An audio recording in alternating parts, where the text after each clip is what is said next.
Push is smart. It knows what kind of instrument it's playing at a given time. So this quadrant of 16 pads here is the real-time playing workflow that you know from every 16-pad controller in the world. And the pads feel great. They're small. They're smaller than the traditional 16-pad controllers.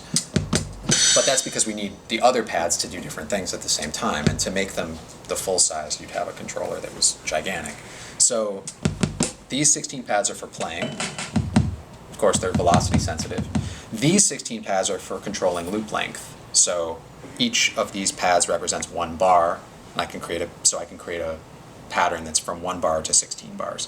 And then the top 4 rows of buttons are a step sequencer, which is dynamic. It changes based on which pad you play. So the last pad played is chosen for step sequencing, and the resolution of the steps is chosen by this column of buttons here. So I usually leave it at 16th notes, so you have 32 16th notes.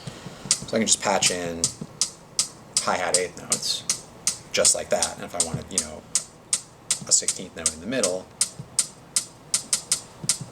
I can do that and turn them on and off that way.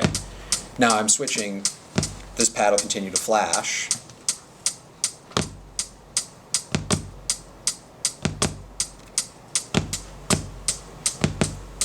And now I'm programming in real time too. So I punched in recording with the record button. Now I'm doing backbeats. Okay, so that one was super sloppy, which is fine. I'll just quantize. So I'm quantizing right now to 100%. If I hold down our quantization menu, I can change the quantize resolution to something less strict, so I can have a kind of in-between humanized feel. These 4 buttons here are for switching between tracks. So when I switch to a track that plays pitches, the whole grid transforms. Remember, we were here in our beats mode, and now we're in a pitched mode,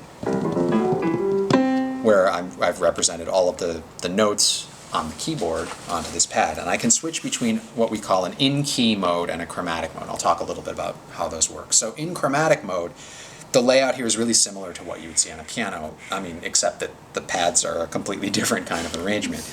But you can think of the blue pads as representing the tonic. So the key that you're in is represented up here. You can switch between any of 12 key centers and then any of 29 different scale types. So we're currently in C major. So the blue pads are the Cs, the white pads are the other notes in C major, and the unlit pads are the black keys, the non-diatonic notes. So you move to the right in half steps, and you move up in perfect fourths. When you switch to the in-key mode, all of the non-diatonic notes are thrown out.